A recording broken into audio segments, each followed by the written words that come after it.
and we're going for a drive.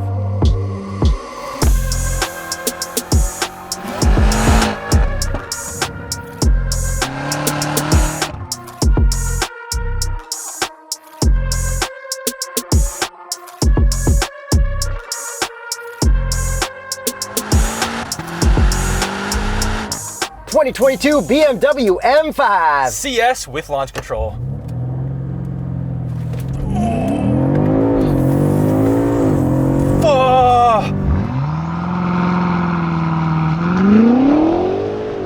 Woo, that's fast. Horsepower and torque. 627 horsepower, 553 pound-feet of torque from a 4.4-liter twin-turbo V8. Floor it again. Jesus. Man, that's got so much power. It just keeps pulling and pulling and pulling and pulling and That's pulling. like neck-hurting power. What is the competition for an M5 CS? So we would get a Panamera Turbo, E63s, RS7, RS6 maybe if you want it in wagon form. Yeah, okay, so pretty hefty list of competitors, but this is the CS version, which is definitely extra special. And what is the starting price of the BMW M5 CS? This one starts at $165,900. Okay, let's get into the CS-ness of it. Well, let's get into cliche corner of it first. So I'm gonna be an MDM Sport now, traction back on. Let's see how this is, and Jesus Christ, this is nuts. Like, the M5 was already crazy. This is next level. Like, holy crap, dude. Oh my God. Okay, so this is all-wheel drive. What parts specifically are next level? Okay, so let's get into this. The CS is extra special, 1 year only, limited run. Wait, competition sport or club sport? I don't even want to get into that. There's only 25 units for Canada. That's it. If you're shopping for a new BMW M5, click the TrueCar link in the top right corner to get discounted price offers. Can we start with the aesthetic changes? Because I think the looks of this makes such a big difference. I think we should start with the horsepower changes. Go for it. Okay, so performance changes. This has 10 extra horsepower than the regular competition, and I say regular competition. We also have completely different suspension tuning. This is so much better damped than the regular competition. This damping, the suspension is unreal. Just like the M2 CS compared to the M2 Comp. Exactly. And then this is also 220 pounds lighter than the competition as well. And this is BMW's quickest and most powerful production sedan ever. That's very cool. Yeah, there's a lot more to it. So let's pause that stuff and then move on to the looks briefly at the front. Okay. The main difference is we've got yellowish headlights. Yes, temporarily yellow in certain circumstances. When you start it up with the key fob, it'll do the cool yellow thing at the bottom. And then once you start driving and stuff, it'll go to whiter. But Yeah. if you turn your full headlights on, then it goes yellowish. But if you turn on your signal, then it goes yellow. And with your headlights on, it's only yellow on the outside. The inners are not yellow. It's so weird. And all the press footage, they strategically filmed it from angles with the headlights on. It kind of sucks that it's not just full yellows at the bottom like the old Hyundai Genesises were and like a ton of Kias are now. And from the marketing that I saw when this was first initially announced, I expected them to just be yellow all the I time. meant like a full yellow film around it almost in my head. I don't know what I was thinking. I feel tricked. Like, I feel genuinely tricked by marketing. Fully betrayed. They Yeah. got us. Because yellow is motorsports inspired. It does look so cool, and I just wish it was yellow all the time. It makes such a big difference. And then to add to the looks, they also have goldish copper trim for the grille and a lot of other things instead of black or chrome. Isn't that bronze? Man, I feel like that's not bronze though, because are these wheels bronze or are they goldish? Yeah, I guess they're goldish. With a little bit of copper. Yeah. Okay, let's get into some more performance CS stuff. Okay, so it is lighter weight. There is a lot more carbon fiber reinforced plastic parts. Our whole hood is carbon fiber reinforced plastic. You can see carbon fiber vents. They also got rid of the sound deadening underneath the hood, so now you see M5 CS under the hood, which is so cool. Yes, I like that a lot. And then you can see the engine bay, looks very similar to the regular M5. We do have a carbon fiber roof, which you also get on the regular M5 Comp. And we got carbon fiber spoiler, you can't forget that. Yeah, exactly. And then we have a carbon fiber diffuser. We do not have a titanium exhaust, which is very interesting because that was an option on the M5 Comp. Okay, let's hear what it sounds like from the inside. Okay, downshift, downshift, downshift, downshift. Because that other M5 was like a lot punchier. A lot punchier. louder. That titanium exhaust made a big difference. Well, that was the one where you're like, I'm the worst neighbor ever right now. And this wasn't even that bad, but when I backed up, my wife was like, why was the house shaking? Yeah, so I've genuinely felt bad starting that every morning. This is totally chill, fine. it's chill. This has a very good tone to it. So let's talk about this exhaust. It sounds really good. Like, it's very, very smooth. Let's take a listen to the outside. But you don't get any of those like burbles and backfires that you do on an M5 competition. Just a little bit. Like so much less here. It's only at low speeds. And I really noticed that when I was driving home with this on the highway. I pulled up next to a guy in a competition M5 and I could hear his backfires more. But then when he came up to me and he like honked 3 times and all of a sudden my car was a little bit faster in the competition. So that was really cool to see. Interesting. But that guy was very stoked to see another M5 guy give him a thumbs up. Because these aren't the most common cars. Well, there's 25 in Canada. I mean, M5s in general, and I feel... Yeah, but at this point, there's probably like 1 in Canada. But I feel like M5 people don't like thumbs up each other, probably generally. Not. You know what I mean? No, it's not a thumbs up. It's not a Jeep Wave type crowd. But that guy was stoked. So back to that performance stuff, specifically with the suspension, it is technically firmer, but it doesn't really feel like that. I feel like the damping is just so good. It is slightly lower than the regular comp as well. You can't say so good, bro. I can say so good. I can say whatever I want. I can even say Nürburgring because this was tuned on the Nürburgring, and Sport is the Nürburgring setting for the suspension. And we also have the Nürburgring on the crest, on the headrest. Come on. You've been on the Nürburgring? 2 laps, 1 time. Haven't said that in a while. Also, drop a like, because apparently that's an algorithm thing now, so just do us a favor and just like. Yeah, and subscribe to our channel because we just hired our editor. Yesterday was his first day, and we need to have a ton of videos so he can keep working for the next 30 years with us. So onto this transmission, we do have totally different paddles, which are similar to the ones that are now in the M4. Exactly that. Yeah. Which is really cool that BMW brings stuff to older models from newer stuff, even though it's still built off an older frame and everything. Right, it's really cool. So let's use these paddles to downshift. I'm just gonna hold it. It doesn't hold it into the right gear, so you have to actually click it, which is interesting. But it shifts really quick. This is a ZF Auto. It is specifically tuned to this car, and it really feels like that. It's not a dual clutch, but I like it. We got those cool shift lights up there, and then we can see all our shift lights in our gauge cluster and head-up display if we click our M mode button. And then we can also change our shift timing with our buttons on top of the shifter. And then remember years ago we were complaining how the tack goes the other way and we hated it? Yeah. Don't even care anymore. I definitely still hate it. Oh, I mean, I've gotten so used to it. I don't even look at it. I actually only look at the shift lights. Yeah, well, that too, but this doesn't bother me because of the shift lights. Okay, so back to performance stuff. You can actually disconnect the front wheels and put this into essentially drift mode. So you have options of 4-wheel drive sport, and 2-wheel drive, which is awesome that they kept that for this. Okay, and then in the E63s wagon, we went to the drift mode. I didn't like sliding in that at all for doing donuts.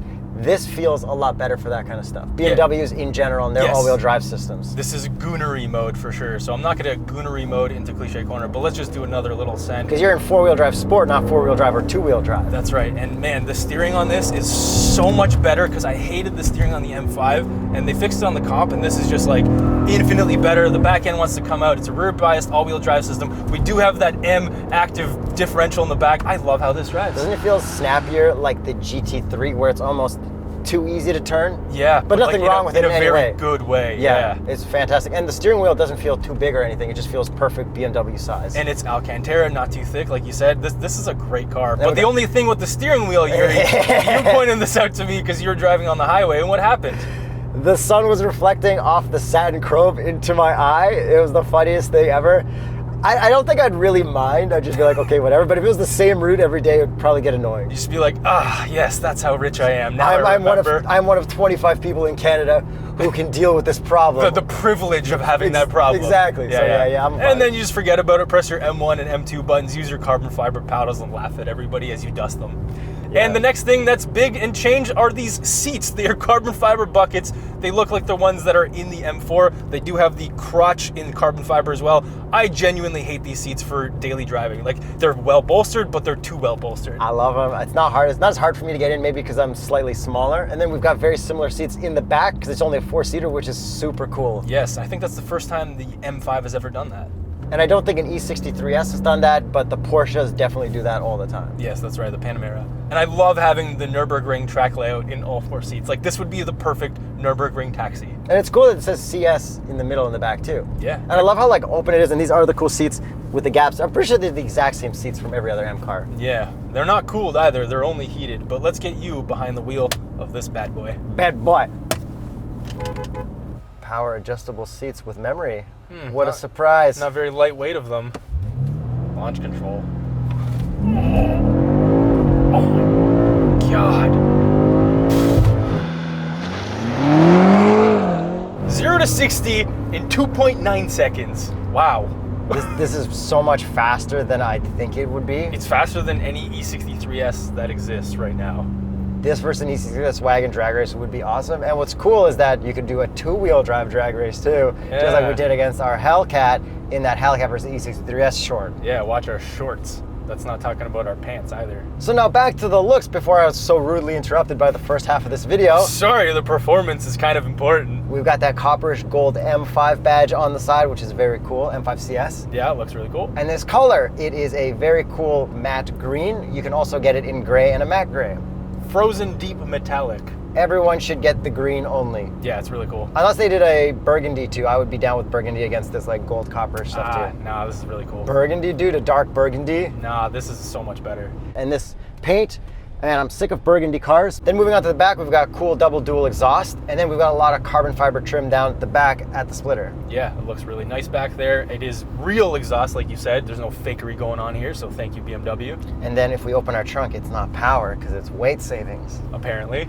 And then how about these wheels? Oh, speaking of weight savings, they are forged wheels, and we also have carbon ceramic brakes for the first time available with red calipers, but $0 option, these gold ones. I think you should just stick with the gold. These brakes are insane because all our stuff that we put in the trunk, the second you hit the brakes, yeah, and the wheels look so good. This is such a great design. Like BMWs on their CS models have unreal wheels. These give me a little bit of Porsche GT3 kind of vibes, but what would be the Continental recommended tire for an M5 CS? The Extreme Contact Sport.